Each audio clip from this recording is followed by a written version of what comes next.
Good afternoon. My name is Jennifer. I represent the 7th Circuit Solicitor's Office. We are here to cover the case of DUI against John Doe that occurred in Spartanburg County, South Carolina. Please state your name for the jury and the court record. Deputy Ashley Russell.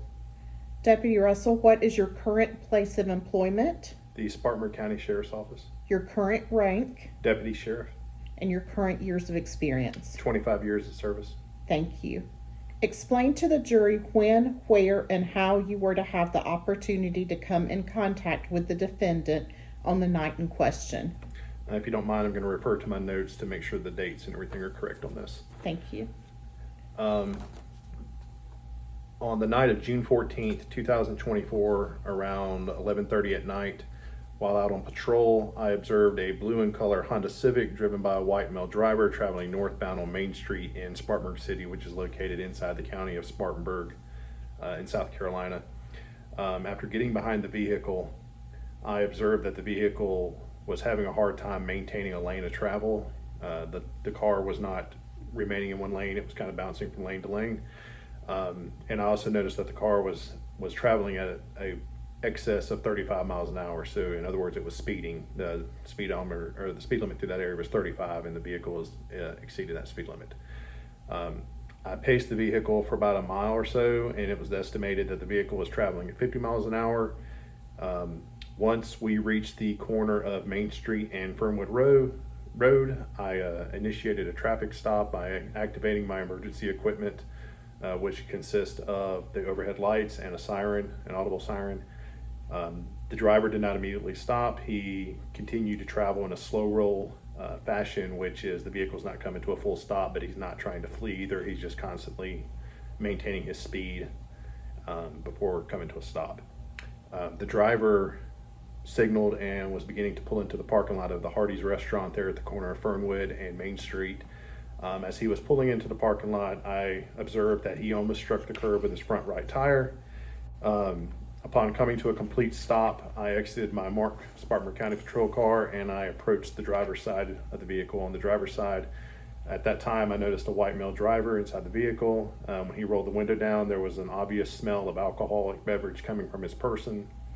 I asked the driver if he had his driver's license on him. He searched for his vehicle, or he searched his vehicle a couple times over looking for the license. He finally located it above the passenger side sun visor. At that point, the driver states he'd only had 2 beers and that he had began drinking around 9 o'clock that night, and he had stopped around 11 o'clock. This traffic stop was done again right around 11:30. Once the driver handed me his license, I identified him as John Doe, age 35, from Cowpens, South Carolina. Please explain to the jury why you removed the driver from his vehicle to conduct standard field sobriety test and what led to the decision to administer the test. The driver, again, smelled like alcohol coming from his person. His speech was slurred. His eyes were bloodshot and red in nature.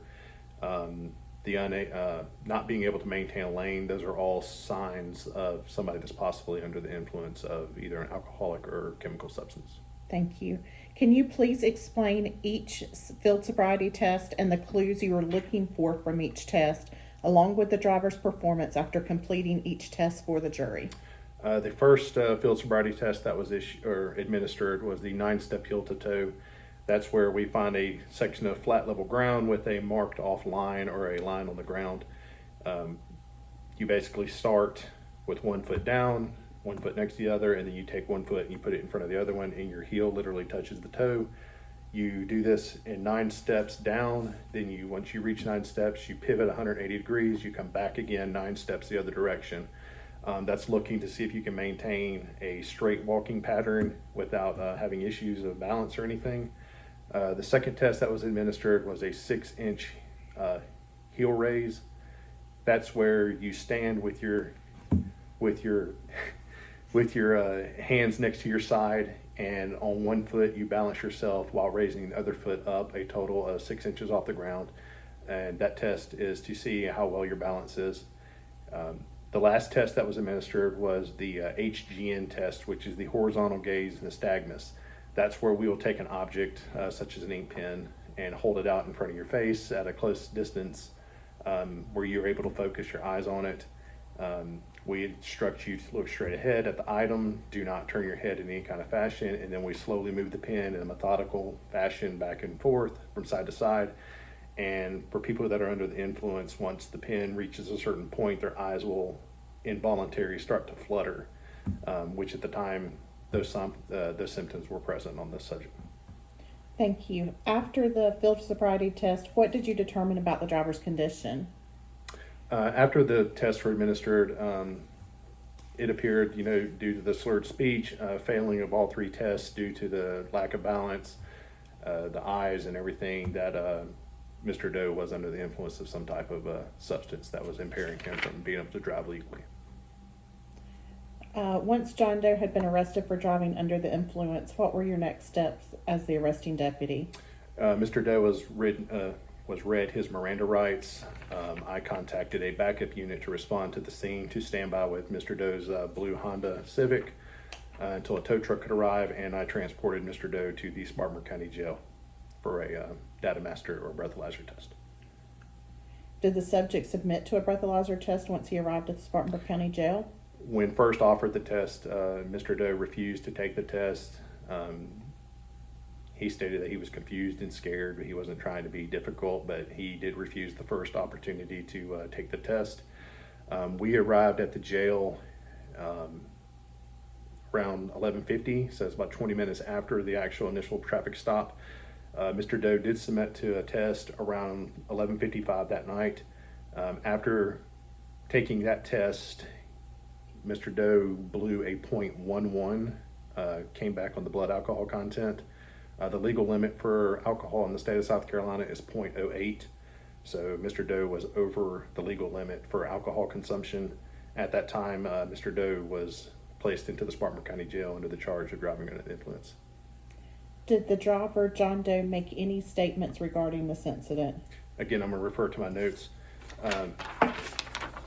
Mr. Doe stated that after he was read Miranda, that this entire situation was a mistake, that he had been to O'Malley's pub where he was drinking around 9 o'clock at night while watching sports that night at the pub.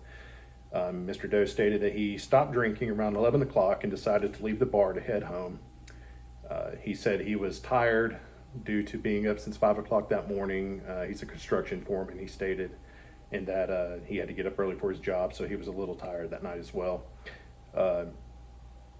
Mr. Doe gave an excuse of not being able to maintain his lane properly due to the Main Street area being dimly lit to where he couldn't see the lanes marked out properly for him. Mr. Doe then stated that the field sobriety tests were biased to him due to him having suffered a football injury when he was younger, preventing him to be able to stand properly and balance properly. He also stated that even if he was sober, it would be difficult for him to walk a straight line at any time.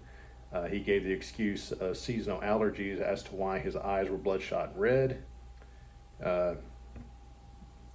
He also stated that he wasn't trying to be uncooperative the first time he refused the breathalyzer. He did so because he was confused and scared. Mr. Doe then asked, could he be given a warning ticket for this entire incident and be set free so he could return home since he lived right down the street from the jail. Did you respond to the suspect's statements made to you?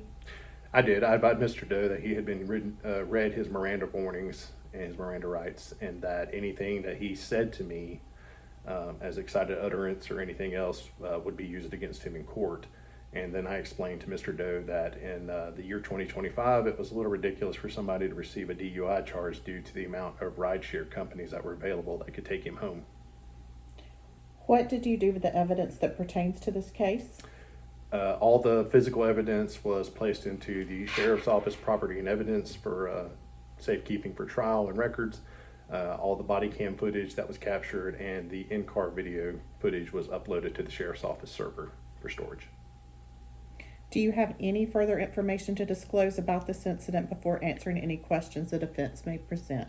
Other than all the stuff that I've testified to here is correct and accurate for the incident that took place on the night of June 14th and into the morning of June 15th. Other than that, no. Thank you.